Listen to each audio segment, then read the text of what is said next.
Երևանում այսպես դժգոհության բարձր ազդանշաններով են դիմավորել վարորդները Թուրքիայից վերադարձող Փաշինյանին։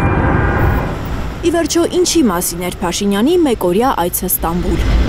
Մեկ ժամ ինչ են խոսել Հայաստանի ու Թուրքիայի ղեկավարները Դոլմաբահչե պալատի պատերի ներսում։ Պաշտոնական աղբյուրի տարածած արարողակարգային տեքստը սովորականից էլ չոր է, ոչինչ չասող։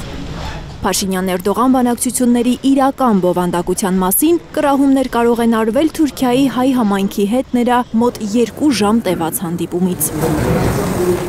Այս հավաքի ժամանակ հատուկենտ մարդիկ են հնարավորություն ունեցել հարց տալ Փաշինյանին, 50 ներկաներից միայն 7-ը։ Սենյակում լրագրողներից բացի եղել են նաև համայնքային հաստատությունների վարիչներ, հայ կաթողիկե եւ բողոքական համայնքների հոգեվոր պետերը, հայ առաքելական եկեղեցուց որևէ հոգեվորական չի ցանկացել տեսնել Փաշինյանին։ Հայ առաքելական եկեղեցին դեմքը չեմ տեսած։ Պոլսահայերի հետ հանդիպումը Փաշինյանը սկսել է Էրդողանին երախտիքի խոսքեր շռայլելով, Երևան հրավիրելով։ Պատրաստվում եմ Թուրքիայի նախագահային շնորհակալություն հայտնել այս հրավերի համար եւ նաեւ պատրաստվում եմ հրավիրել նրան մասնակցություն ունենալ Հայաստանում հաջորդ տարի գարնանը, գիտեք, որ Երևանում տեղի է ունենալու եվրոպական քաղաքական համայնքի գագաթաժողովը, որը միջայլոց Երևանում տեղի ունենալու այդ թվում Թուրքիայի աջակցությամբ, որովհետև Թուրքիան նույնպես եվրոպական քաղաքական համայնքի այդ ձևաչափի անդամ է։ Այ որ ցամաքային սահմանն էլ բացվի, բոլոր ցանկացողները առանց որևէ դժվարության մեքենայով Հայաստան կգան, հույս ունի Փաշինյանը։ Հույս ունեմ մի X պահի եւ համոզված եմ նաեւ ցամաքային սահմանը կբացվի, իհարկե չգիտեմ ինչքանով ավտոմեքենայով ճամփորդելու հարմարությունը եւ հարմարավետությունը ինչպիսին կլինի, բայց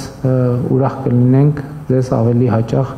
տեսնել Հայաստանում։ Փաշինյանը սկսել է մեղադրել հայ ժողովրդին, երբ Ակոս պարբերականի հայալեզու էջերի խմբագիր Բագրատ Էստուկյանը հետաքրքրվել է, թե ինչքան է դեռ պատրաստվում սիրաշահել Գազանին, որին Զանգեզուրի միջանցքը պետք է մեծ Թուրանի ծրագիրն իրականացնելու համար։ Գազանը սիրաշահիլ որքանով կարելի է։ Այդ որ մենք ասում ենք ուրիշներին նայելով ասում ենք բան Գազան, բայց մենք մեզ պետք է նայենք, ժողովուրդ ջան։ Մենք գիտեք նման ենք մի սուբյեկտի, որը հայտնվել է մայրուղու վրա, ու իրան անդադ վրա երթ են ենթարկում։ Վերակենում էլի ավտոյի տակ կանգնում, վերակենում էլի ավտոյի տակ կանգնում, վերակենում ու ինքը չի հասկանում, ինչի է անդադ ավտոյի տակ ընկնում։ Միշտ է այդպես։ Պատահական չէ։ Նկատում է ընդդիմադիր պատգամավոր Արթուր Խաչատրյանը, ինչքան մեղք կա, Փաշինյանը բարդվում է հայ ժողովրդի ընկալումների վրա։ Հələ մի հատ հասկանանք ինչ է Ադրբեջանը մեզ կոչվում ֆաշիստ։ Հələ մի հատ հասկանանք ինչ է Թուրքիան մեր նկատմամբ գազանաբարով վարկ ցուցաբերում։ Մի հատ հասկանանք ինչի ցեղասպանությունը տեղի ունեցավ։ Վախենում է Թուրքիային եւ ադրբեջանցիներին մի թթու խոսք ասեն, որտեվ հասկանում է, որ իշխանավարումը իր ամբողջովին պայմանավորված է Ադրբեջանի բարեաճ վերաբերմունքով։ Փոխարենը ներքին հարաբերություններում բոլորն են մեղավոր Իրանից բացի։ Ինչ է թուրքերի ուզածը, Հայաստանի տարածքով գնալ-գալ, թող գնան-գան։ Ինչ կա դրա մեջ, բարկանում է Փաշինյանը։ Իրենց Թուրանի ծրագիրն են ուզում իրականացնել, թող անեն, ինքը չի խոչընդոտի։ Եկեք մենք էլ ապրենք։ Եկել ուրիշներին էլ մեր չափով, մենք չէ որ պետք է որոշենք, բայց մեր չափով ուրիշներին էլ հնարավորություն տանք իրանք էլ ապրեն։ Թուրքական այս ցավալապաշտական քաղաքականության դեմ հանդես են գալիս թվացյալ հակոտնյա ուժեր, ոչ Միացյալ Նահանգներին է ձեռնտու Թուրքիայի այս անսանց հզորացումը, ոչ Իրանին, ոչ սուննիտական աշխարհին, արաբական աշխարհին,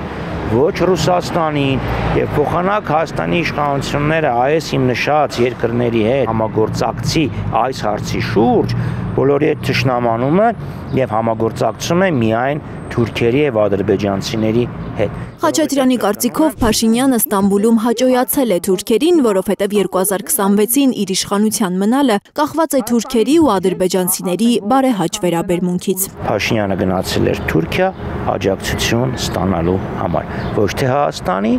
այլ իր համար։ Հայ եւ արտասահմանցի շատ վերլուծաբաններ են Փաշինյանի թուրքական ոյաժը մեկնաբանում 2026 թվականի ընտրությունների համատեքստում։ Կարծիքներ են հնչում, որ Ալիևը պետք է այդքան կոշտ չլինի նրա հանդեպ, ստորագրի խաղաղության պայմանագիրը, որն այնքան կարևոր է թուրք-ադրբեջանական պահանջները կատարող Փաշինյանի քաղաքական ապագայի համար։ Լիլիթ Գասպարյան, Միլենա Պողոսյան, Սմբատ Ասլիկյան, Հայլուր։ Հայաստանում եւ աշխարհում տեղի ունեցող իրադարձությունների մասին առաջինն իմանալու համար բաժանորդագրվեք մեր ալիքին, սեղմեք զանգակը, որ բաց չթողնեք ամենահրատապը, ամենակարևորն ու հետաքրքիրը։